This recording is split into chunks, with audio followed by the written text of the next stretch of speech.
Pop gengs.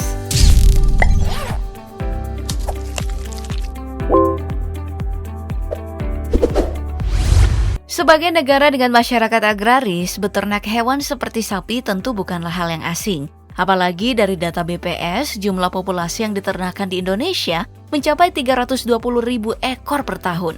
Namun meskipun jumlahnya cukup banyak, peternak kita masih banyak beternak dengan cara konvensional. Padahal sudah ada banyak teknik beternak sapi yang unik loh yang bisa diaplikasikan untuk meningkatkan hasil peternakan.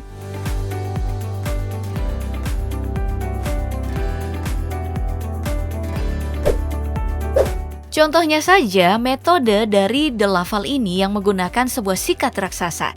Seperti yang terlihat, sapi-sapi ini keenakan banget kalau digaruk pakai sikat tadi.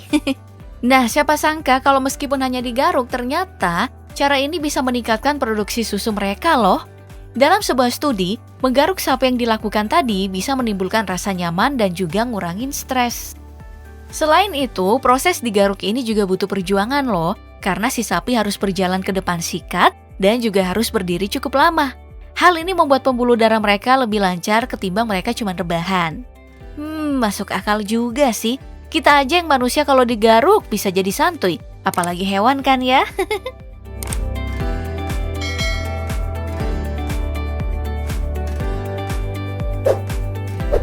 Kalau tadi cuma digaruk, kali ini ada teknik peternakan unik dengan memandikan sapi.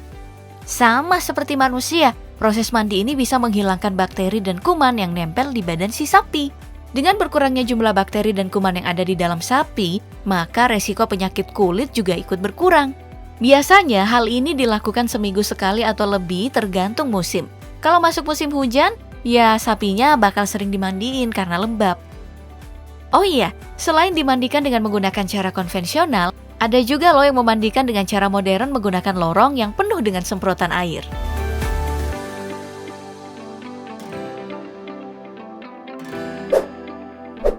Dari mandi kita pindah lagi nih ke acara bersih-bersih selanjutnya, yaitu medipedi alias potong kuku. Nah, karena sapi punya kekuatan yang lebih gede ketimbang manusia, jadi proses ini harus dibantu oleh mesin apit modern untuk menjaga pekerja dari amukan sapi. Prosesnya sih cukup simpel. Pertama, para sapi diarahkan ke mesin apit. Lalu mesin apit akan mengunci pergerakan dari si sapi. Setelah itu baru deh pekerja mulai untuk memotong kuku si sapi. Bayangin aja kalau mesin apit ini nggak ada. Kalau si sapi langsung ngamuk, pekerjanya sih bisa auto benjol seminggu ya.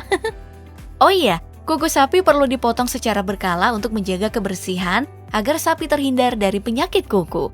Oh, kirain kayak kata mama, nanti kamu cacingan kalau kukunya nggak dipotong. Nah, selain itu, perawatan kuku juga bertujuan agar posisi tubuh sapi tetap stabil.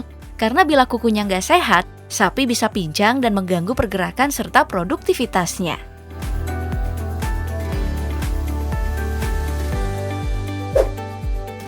Dari perawatan sapi yang terkesan mirip manusia, sekarang kita pindah ke perawatan yang cukup mengerikan.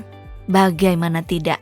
Perawatan kali ini dilakukan dengan melubangi perut sapi secara hidup-hidup.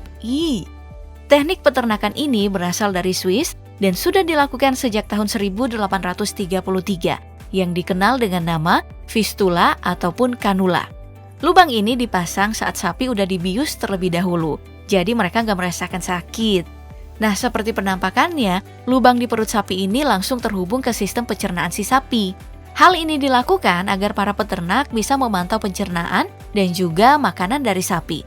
Bahkan, peternak bisa ngambil sampel langsung dari dalam lubang untuk mengetahui nilai gizi yang dibutuhkan sapi dalam pakan selanjutnya. Nah, dengan adanya penelitian tentang pakan ini, sapi yang didukung oleh teknik kanula diklaim bisa hidup lebih lama karena mendapatkan pakan yang sesuai. Tapi ngeri sih liatnya ya. Kira-kira di Indonesia hal gini bisa dilakukan gak ya?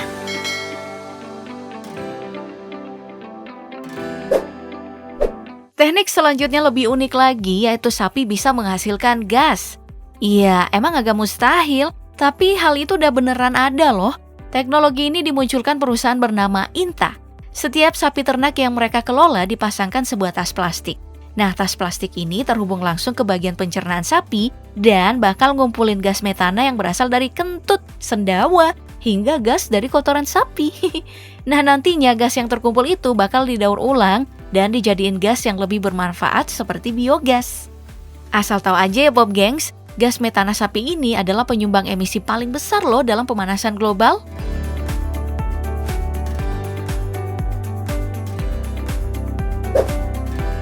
Berikutnya adalah teknik gokil yang berasal dari Florida, di mana seorang peternak mengundang para pemusik untuk melakukan konser. Audiens konsernya tentu para sapi. Dari videonya sih bisa kita lihat, kalau para sapi ini emang antusias nonton konser. Nah dulunya banyak yang bilang kalau hal tadi cuman kebetulan atau cuman rasa penasaran dari si sapi. Namun siapa sangka kalau dari penelitian Universitas Lancaster, musik memang bisa loh meningkatkan produksi susu sapi sekitar 3%. Emang kedengaran sedikit, tapi bagi pabrik susu, apalagi pabrik susu raksasa, 3% ini bisa jadi ratusan liter per hari. Namun seperti manusia, sapi juga pilih-pilih genre musik yang dinikmati. Para sapi ini suka dengan genre musik yang lembut dan menenangkan, seperti musik klasik atau tradisional. Sebaliknya, mereka membenci genre musik seperti jazz yang nadanya rumit atau rock yang terkenal berisik. Bahkan nih ya, kalau sapi dikasih salah musik, mereka bisa ngambek dan gak bisa ngeluarin susu. Duh.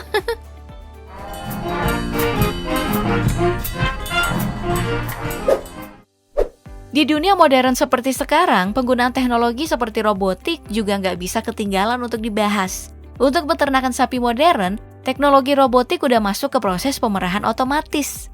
Pelibatan robot ini katanya memberi banyak efek baik untuk si sapi. Mulai dari si sapinya bisa lebih tenang hingga produksinya bisa lebih banyak. Hal ini terjadi karena proses pemerahan bergantung mood dari si sapi.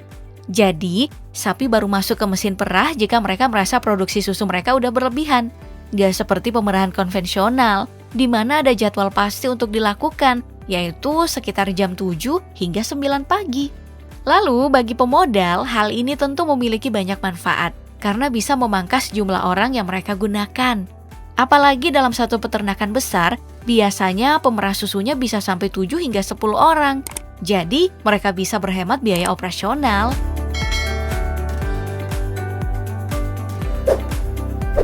Selain melakukan teknik yang berhubungan dengan ternak, hal lain yang juga harus diurus adalah kebersihan kandang. Hal ini dilakukan supaya si sapi tetap bisa nyaman di lingkungan yang bersih. Nah, salah satu teknik pembersihan yang paling keren adalah penggunaan robot berikut yang mendorong kotoran sapi masuk dalam saluran pembuangan. Dengan begini, tidak ada lagi pekerja yang harus masuk ke dalam kandang dan mengganggu hidup para sapi. Cuman sat-set, bersih-bersihnya udah beres. Oh iya, kotoran yang dikumpulkan ini biasanya bakal diolah loh ke berbagai macam hal bermanfaat, mulai dari jadi pupuk hingga bisa menjadi gas yang menyokong kelistrikan peternakan modern. Wah, kira-kira kapan ya Indonesia bisa punya peternakan robot-robotan kayak gini? Oke deh, segitu dulu ya buat hari ini. Sampai jumpa di video berikutnya.